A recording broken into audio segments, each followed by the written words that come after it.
What I'd like to do over the next few minutes or so, ladies and gentlemen, is three things. And I'm going to show you a few maps and other photographs while I do this. I want to focus on the discovery of natural gas by the Republic of Cyprus, but rather unlike some politicians in Cyprus, I'm not going to get carried away. I want to give you a realistic assessment as to the, thank you, the extraordinary, I need to go backwards.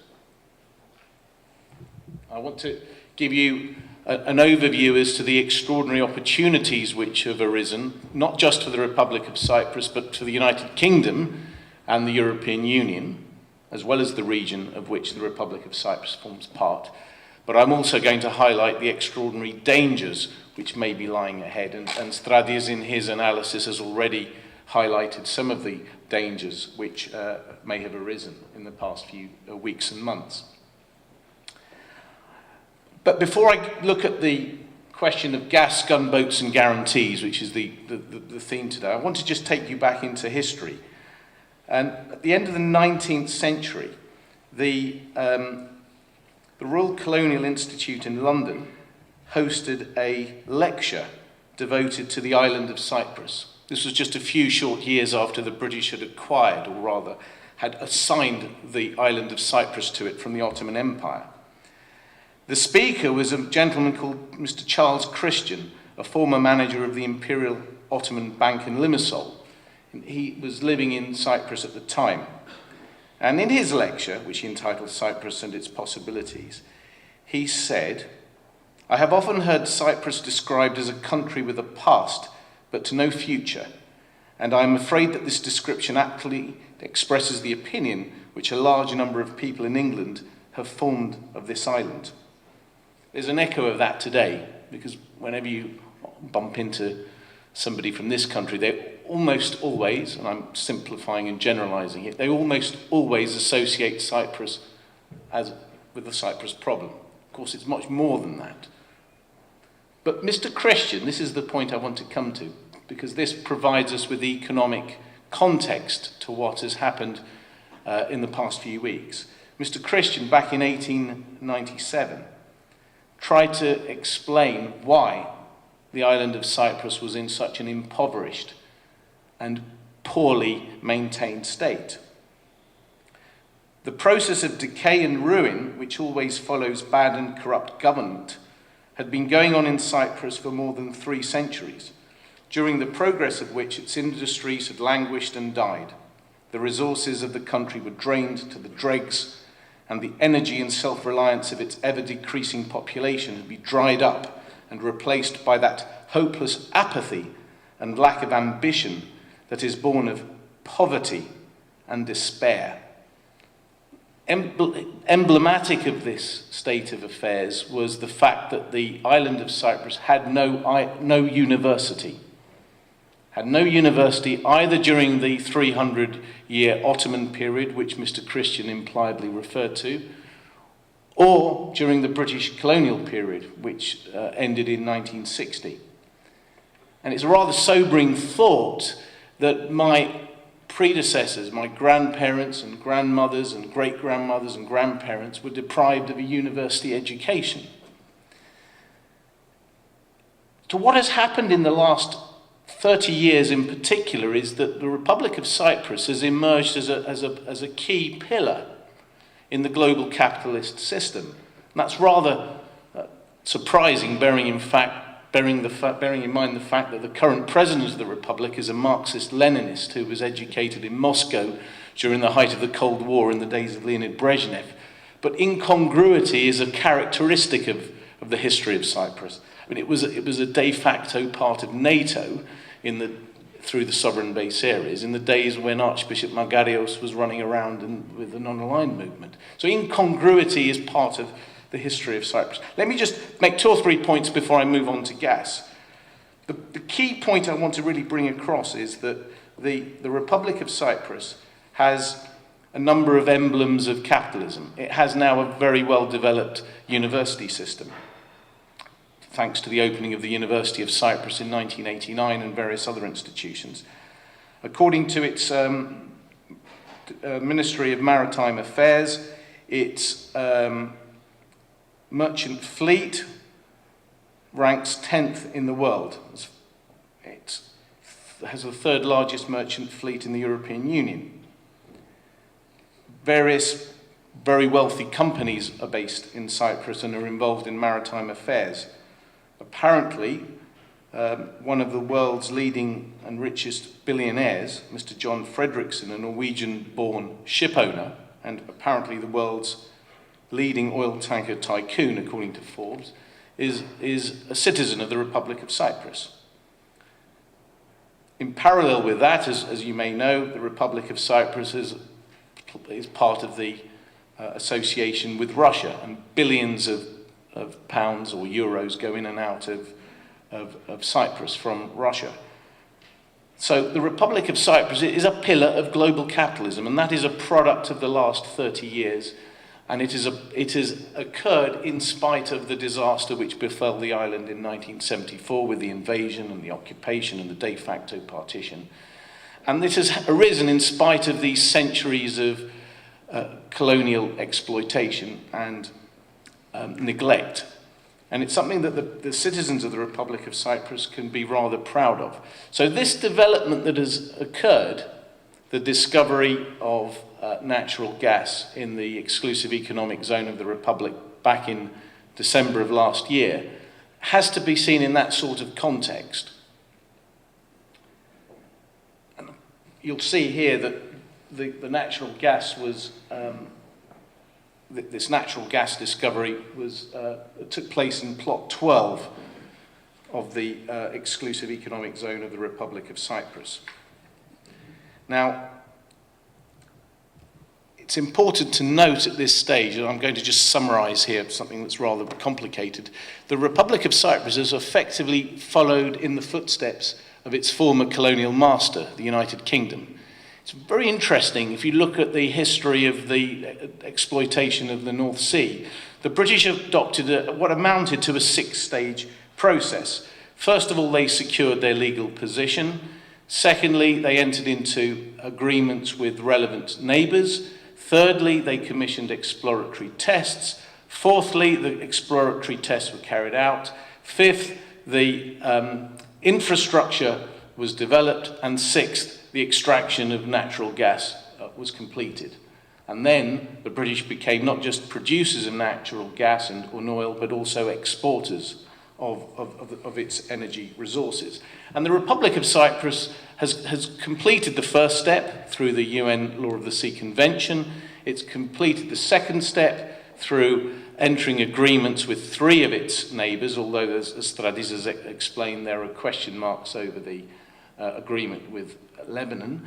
And it's now moved on to the third step, commissioning exploratory tests and carrying them out. So time will tell whether the Republic completes the journey that the United Kingdom has previously undertaken. Now, back in December, when this discovery of natural gas took place, everyone got very excited in Cyprus, and all sorts of wild speculation has emerged from the island. And I'm always reminded of what J.K. Galbraith wrote in his magnificent book on the Wall Street crash of 1929. There are dangers associated with fevers of speculation. And there are also dangers associated with bubbles that arise as a result of fevers of speculation, because bubbles have a tendency to burst. So politicians, I'm afraid, have engaged in this. And only last week I went to the House of Commons and listened to the Foreign Minister of the Republic of Cyprus, although I didn't go to a subsequent lecture at the London School of Economics. But she painted a rather optimistic and rosy figure. Dr. Markoulis said that we believe this development, the discovery of natural gas, will have a historic impact on Cyprus. Historic in the sense that it is a game changer, because it makes it potentially possible for Cyprus to undergo improvements that will affect all its citizens, work as a catalyst for reunification, and most importantly, move from a situation of occupation to one of coexistence. She added, and I'm quoting from the official transcript here, based on the positive results to date, Cyprus has approximately 100 billion euro worth of natural gas recoverable from this single plot that can satisfy the electricity production needs of the country for 210 years. So the Republic of Cyprus is painting a rather optimistic picture. I'm going to try and dampen the speculation and highlight some potential dangers that may arise. But before I do, it's important to add that the discovery of natural gas in Plot 12 has been accompanied by a number of other developments, one of which is the emergence of Israel as a player in the natural gas equation in the region. And side by side with that, Israel has entered into, as far as I understand it, a number of agreements with the Republic of Cyprus in the field of both energy and defence. Now, these developments are of profound importance, potentially.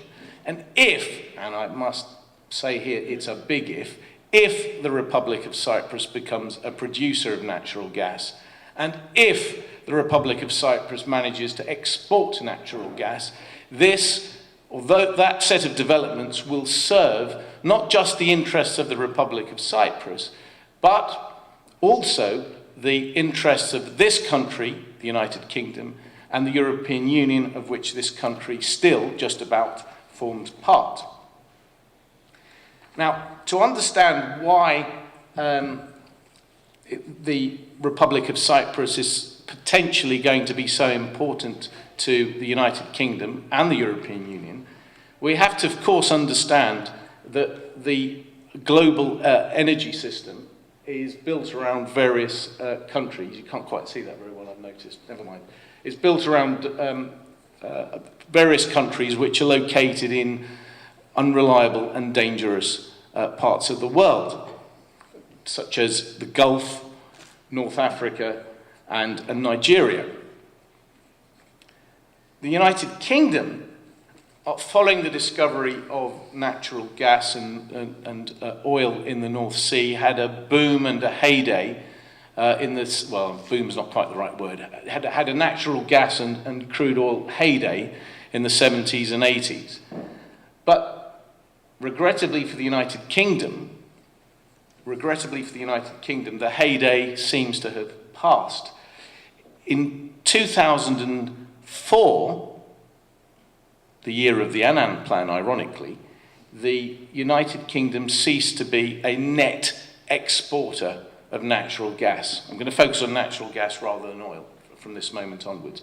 The United Kingdom ceased to be a net exporter of natural gas.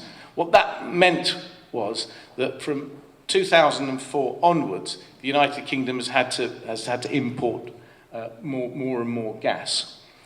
And with the passage of time, and this is a map drawn from the Parliamentary Office of Science and Technology here in Westminster, with the passage of time and with the expansion in the population of this country, and with the depletion of North Sea gas, the so-called supply gap between gas demand and gas production is going to widen. And there's a new factor in the equation, and that's Scotland. Because if Alex Salmond and the Scottish National Party has its way, and if Scotland secedes from the United Kingdom, and if Scotland, as Alex Salmond says he wants, if Scotland takes 90% of North Sea gas and oil, then that supply gap will become even bigger, because the British, or what's left of the British, will have to import natural gas from Scotland. And that's part of this context that I want to just draw your attention. I'm not an expert on natural gas, but I've sort of spent the last few weeks writing this paper, which I'll hopefully have published in the next few weeks, which just draws attention to various developments in UK and European Union energy security strategy.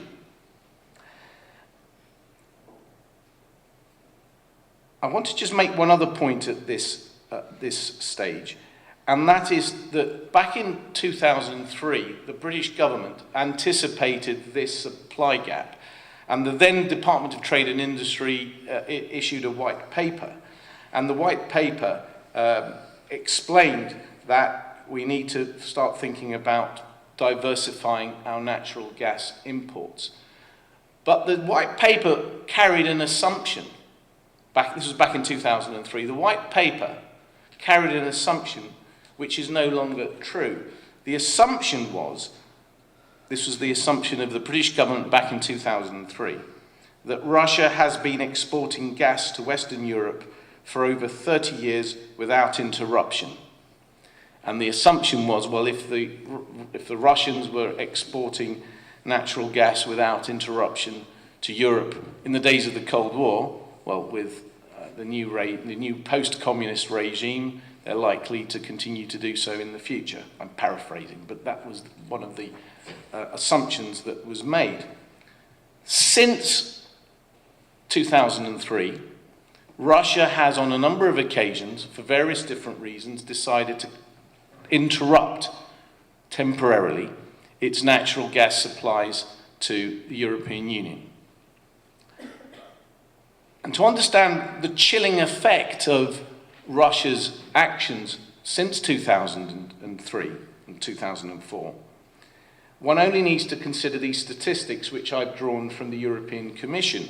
Of course, one must always treat statistics with caution, but subject to that caveat, if these statistics from the Commission are true. And remember, Greece submitted statistics to the European Union, and the European Union accepted them as being accurate. So with that lesson in mind, one must always treat European Union statistics with hesitancy. But there we are.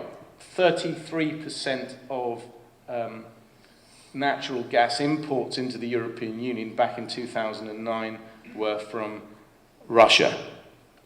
And that figure has stayed more or less static. The next largest supplier of natural gas is Norway, then comes Algeria, followed by Qatar, Nigeria, Libya, Trinidad and Tobago, and Egypt. But let me just say a word or two about Russia. What happened with regard to these interruptions from Russia? The Russians had that dispute with Ukraine, which formed the backdrop to the switching off of the gas. But what it has done is, in the words of the United States Congress, is that it has represented a turning point in the energy security strategy of the European Union and its member states.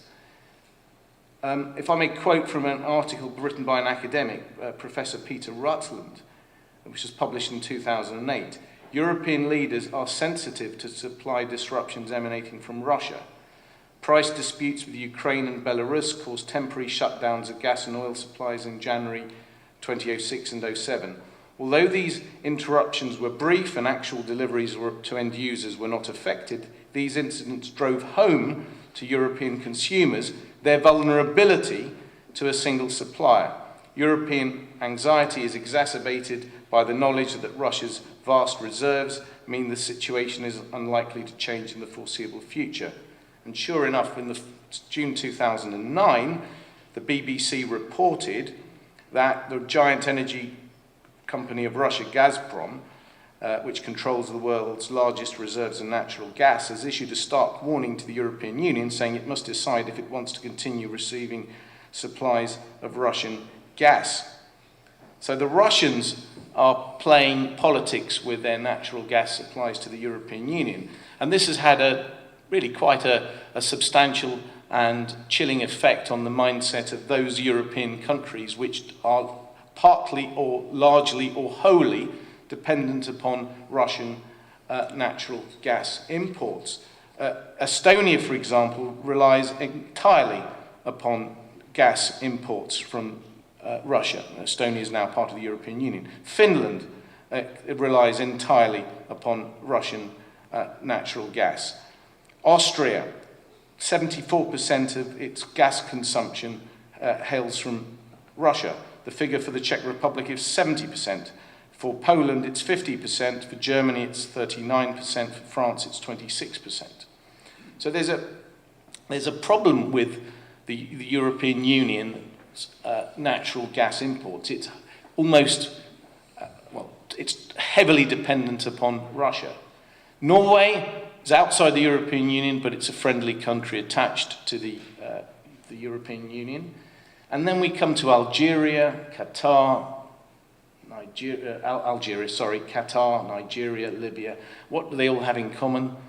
They're unreliable, potentially, and one only needs to pick up this morning's newspapers to see Egypt dominating the headlines following that disaster at the football stadium yesterday.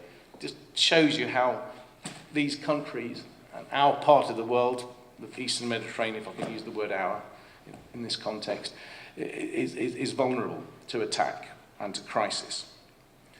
So there is a British and, more broadly, a European Union interest in the Republic of Cyprus becoming a supplier of natural gas. And I'm speculating here, but you may have seen those images at the European Council Summit of December where Nicolas Sarkozy brushes past Prime Minister Cameron, and then he goes and embraces President Christofias of Cyprus.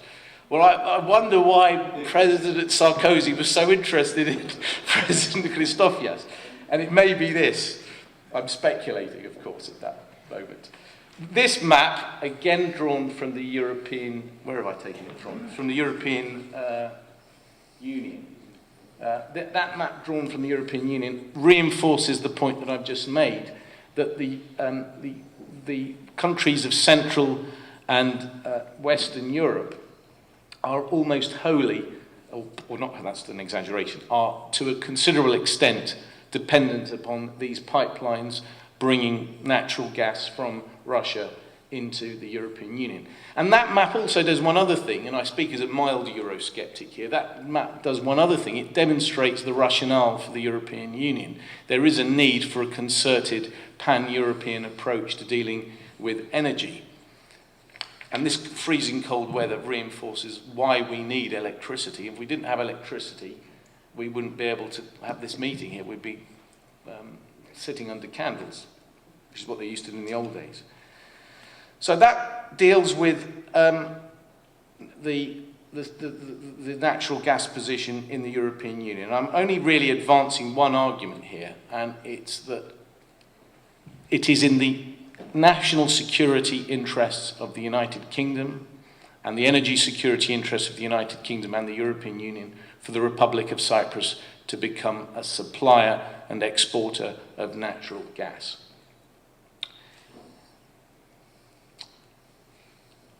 I just want to say a word or two. Turkey, of course, is very important as far as the supply of natural gas is and oil and energy resources generally are concerned. It's almost Turkey's a bridge rather than a producer. But even Turkey is unreliable up to a point, and the Kurds have been allegedly bombed some of the pipelines in eastern Turkey. And that is why, and the details are buried in the European Union documents, which I won't read because they'll send us to sleep. That's why the European Union wants diversification as a policy objective, as does the United Kingdom. So let's now turn to the second part of my talk, which will be relatively brief. Gunboats and other potential or actual threats to the embryonic natural gas infrastructure of the Republic of Cyprus. Stradis has already mentioned some of the verbal threats that have emerged from certain parts of the Eastern Mediterranean. But what I want to just do at this moment is just highlight some lessons of history, because what's said is neither here nor there. The lessons of history are enduring.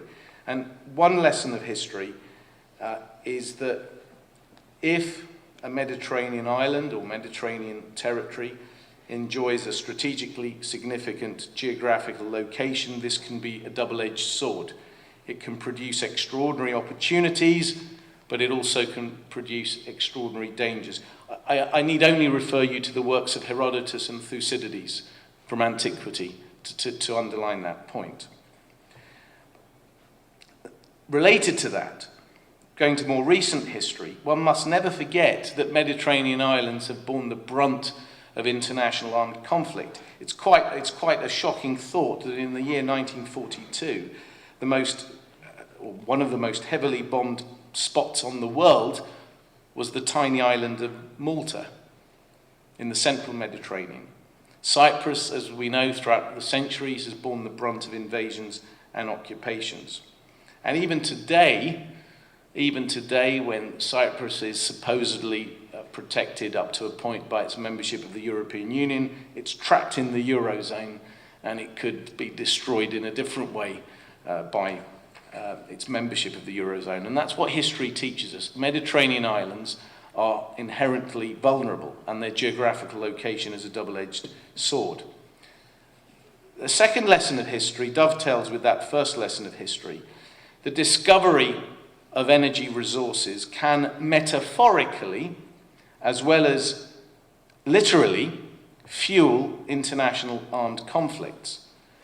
Several states or territories in the Eastern Mediterranean and the Greater Middle East have been invaded or attacked for reasons associated with energy. Consider, for instance, the conflicts in relation to North Africa from 1940 to 43. And this year is the year of the 70th anniversary of the Battle of El Alamein, where many Cypriot forces of Greek and indeed Turkish Cypriot background fought and died. And I want to really plug my article in the latest edition of the Friends of Cyprus magazine, which has been brought here this evening. In my article, I draw attention to the vast number of Greek, largely Greek Cypriot, but also some Turkish Cypriots and some Armenians who fought and died in the Cyprus Regiment in North Africa. That campaign was partly a product of energy politics, because the Germans and before them the Italians wanted to move across North Africa and seize control of the Suez Canal. The Suez Crisis of 1956 was in large part a product of energy politics. More recently, why did Saddam Hussein invade Kuwait in 1990? It was to do with energy politics. I can do little better, ladies and gentlemen, than refer you to the celebrated book The Prize by Daniel Yergin, which was published in 1991 when I was a final year undergraduate at Birmingham. And I remember being told by my lecturer to read that book. And the other day, in preparation for this lecture, I dug out the book from my library, and I was struck by the observation of Yergin. The Suez Crisis of 1956 was as much about oil as about anything else, and oil was at the heart of Iraq's invasion of Kuwait. Yet oil has also proved that it can be fool's gold. The Shah of Iran was granted his fervent wish, oil wealth, and it destroyed him. Over almost a century and a half, oil has brought out both the best and the worst of our civilization. It has been both a boon and a burden. Much blood has been spilled in its name. The fierce and sometimes violent quest for oil and for the power and riches it conveys will surely continue as long as oil holds a central place. Well, I would add the same principles can broadly be applied to natural gas. And as we're discovering in this country, with the potential breakup of the United Kingdom, oil and gas are forming the backdrop to the tensions between Scotland and the remainder of the United Kingdom. And I've already mentioned Alex Salmond's proclamations. In other words, by entering the energy equation in the Eastern Mediterranean and the Greater Middle East, the Republic of Cyprus, and by extension the United Kingdom and the European Union, may acquire multiple benefits, but at the price of exposing themselves to multiple dangers.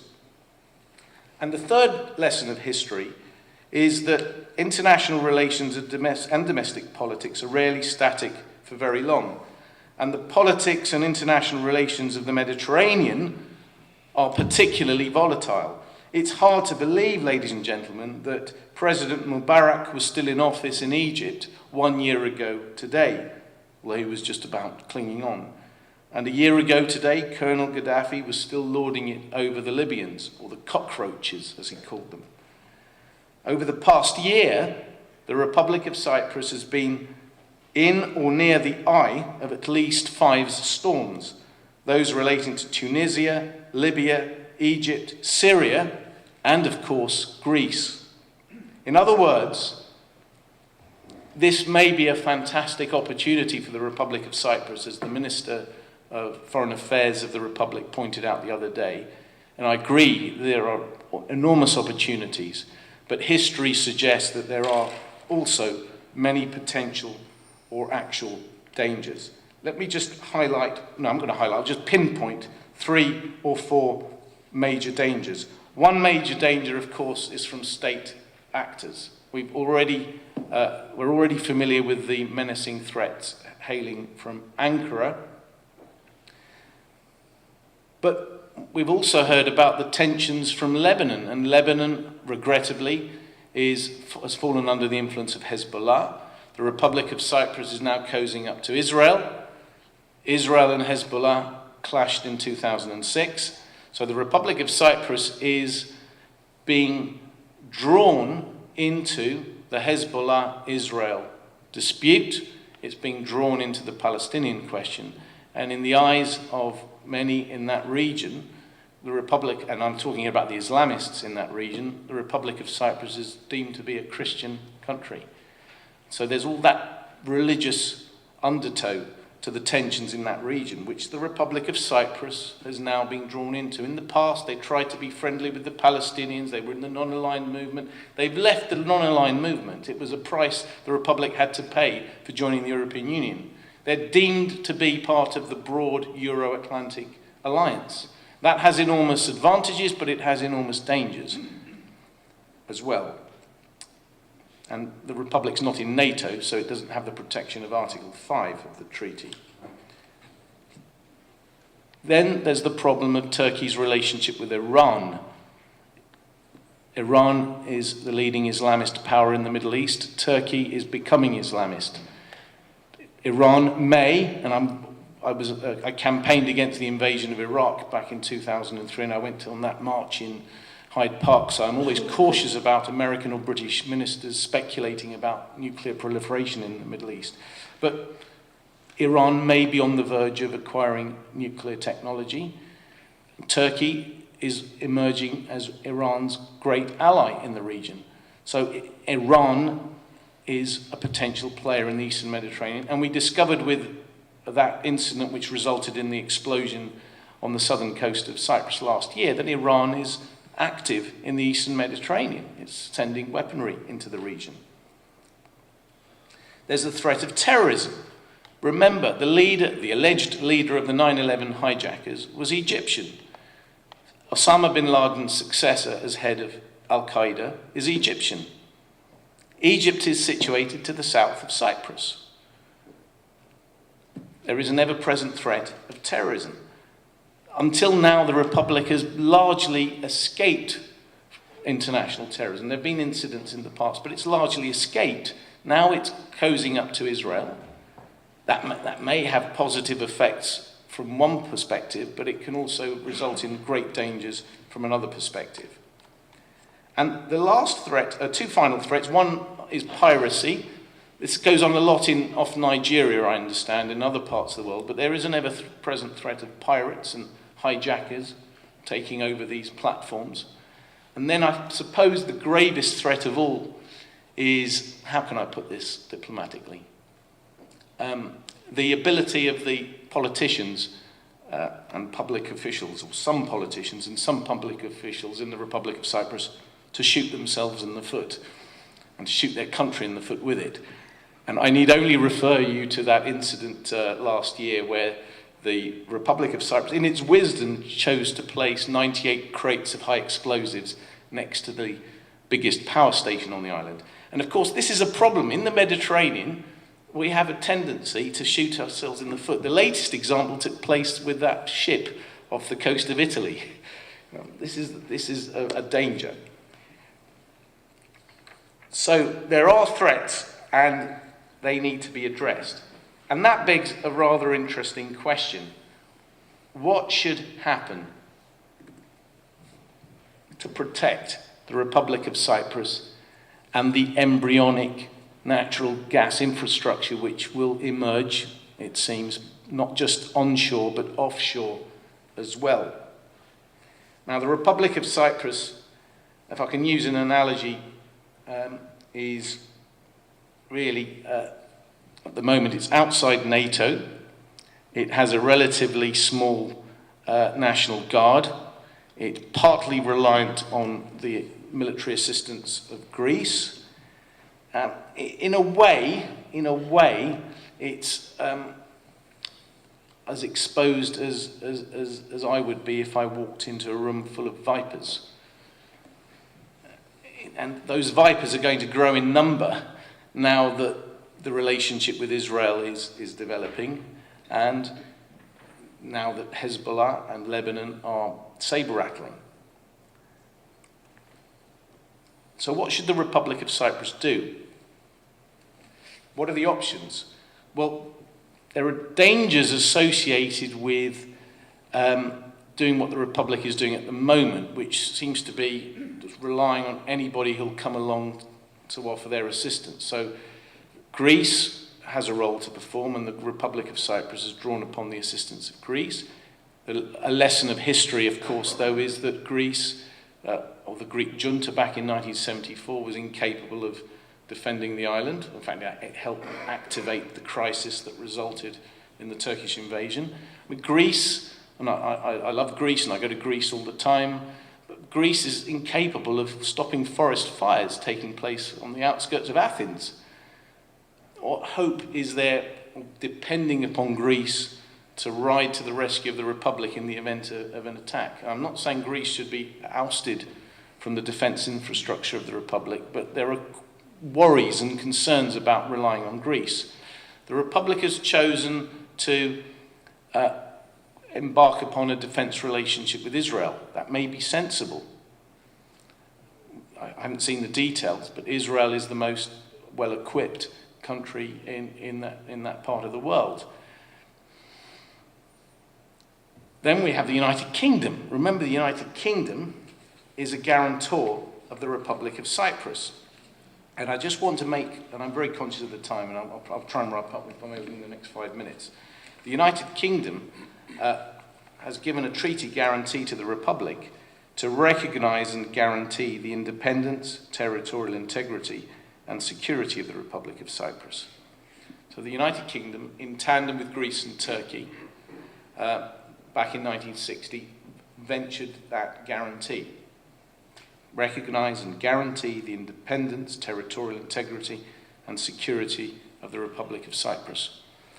As far as I can see, that treaty guarantee is still regarded as binding, both by the United Kingdom and by the Republic of Cyprus. And that's in spite of the controversy surrounding the Treaty of Guarantee. And I refer you to my article on the Treaty of Guarantee, which sets out the details of that controversy. So the United Kingdom is part of, or should be, or could be, part of the defence infrastructure of the Republic. But is it? Every time I read one of the defence white papers published by the Ministry of Defence, there are references to Cyprus, to the United Nations peacekeeping force, and to the sovereign base areas. But I don't think I've ever come across a reference to the Treaty of Guarantee as one of the assumptions upon which a defence white paper has been based. Last year, the United Kingdom published its Strategic Defence and Security Review. The same point applies. No reference to the Treaty of Guarantee.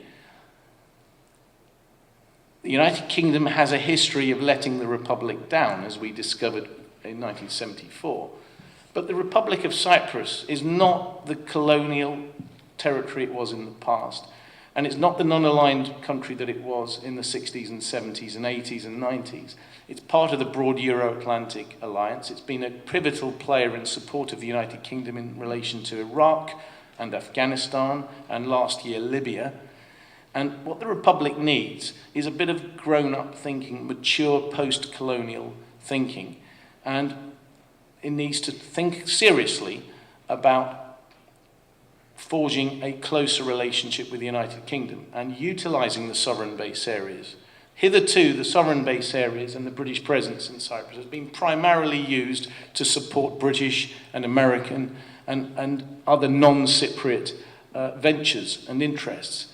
It's time that the Republic engaged in a serious and sober discussion with the British and say to them, look, you have this infrastructure there.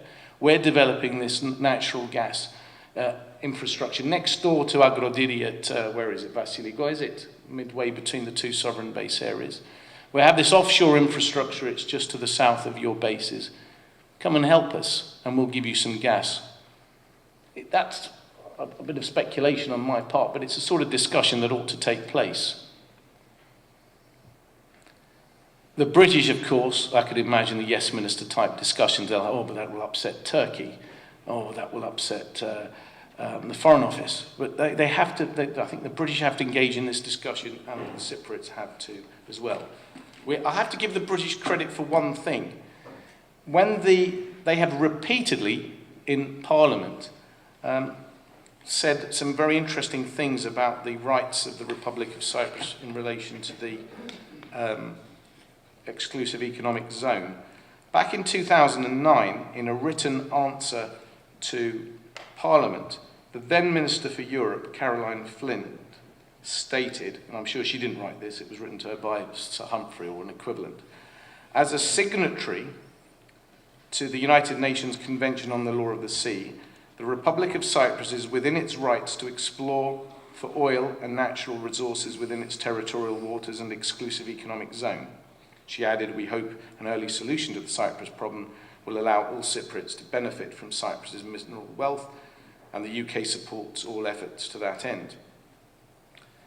That was in 2009. More recently in 2011, when Turkey engaged in its latest round of verbal sabre-rattling, Lord Hannay of Chiswick popped up in the House of Lords and asked the Minister of State in the Foreign Office, Lord Howell, have the British government made known its view that the 1960 Treaty of Guarantee gives absolutely no right of unilateral intervention in a matter of this sort?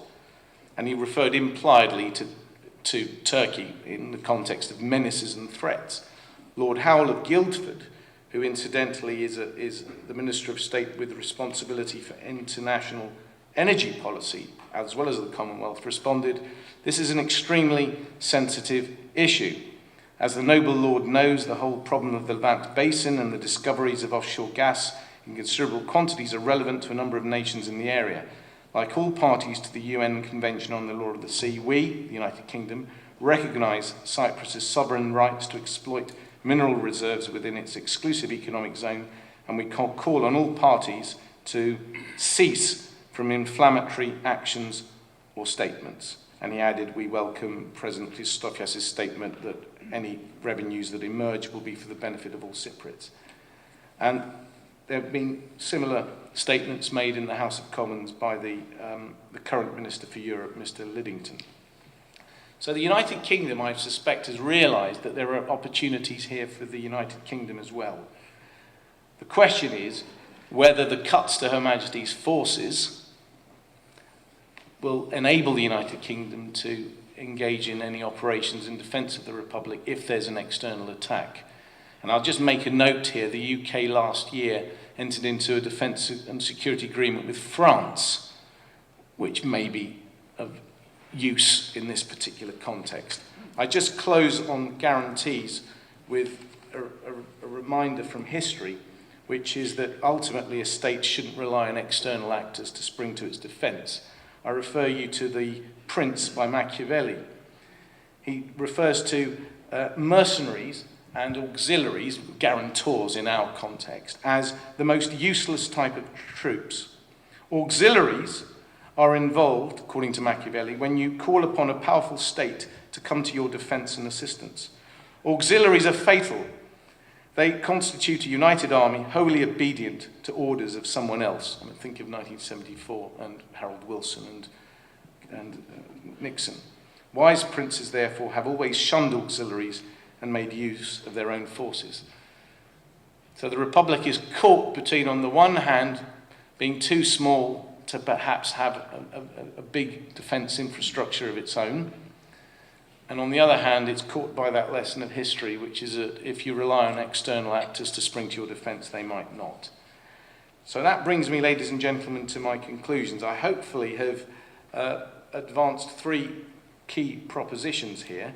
The first is that the energy security of the United Kingdom and the European Union may be served by the emergence of the Republic of Cyprus as an exporter of natural gas. Secondly, I've hopefully demonstrated that the Republic of Cyprus is entering a room full of vipers by becoming an exporter of natural gas. That may well produce opportunities for the Republic, but there are also dangers. And thirdly, the Republic needs to give very serious consideration to what it should do with the Treaty of Guarantee, its relationship with the United Kingdom, its relationship with France, its relationship with Israel, and also its possible future relationship with NATO. I'm not saying the Republic should apply to join NATO, but it should give very serious consideration to applying to join NATO. Now, I can imagine President Christofias listening to this and having a fit, but it's a point that I must make. And of course, I've made the point earlier that he's a communist who's acted like a very good capitalist. And so there is a precedent, perhaps, for him to do something that's against his instincts. I just want to leave you with this image. Hopefully it will come up, yes. It's the image of I think, the buffer zone in Nicosia, where Greek Cypriots are told to turn left, and Turkish Cypriots are told to turn right. And that image has always struck me as being redolent of apartheid South Africa, or segregationist America in the South. Now, this is completely antithetical to the values and norms and ethics of the European Union, and indeed of the United Kingdom. You know, our values are predicated on equality and non-discrimination, and the treatment of individuals as human beings, not as members of a community. And it seems to me particularly absurd that the Republic of Cyprus should be negotiating its constitutional future on the basis that it will transform itself into a bizonal, bicommunal federation, when there are no more. It's no longer possible to talk about two communities in the Republic of Cyprus. What about the Armenians? What about the Latins?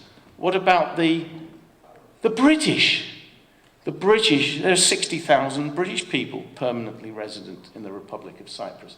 According to the latest census,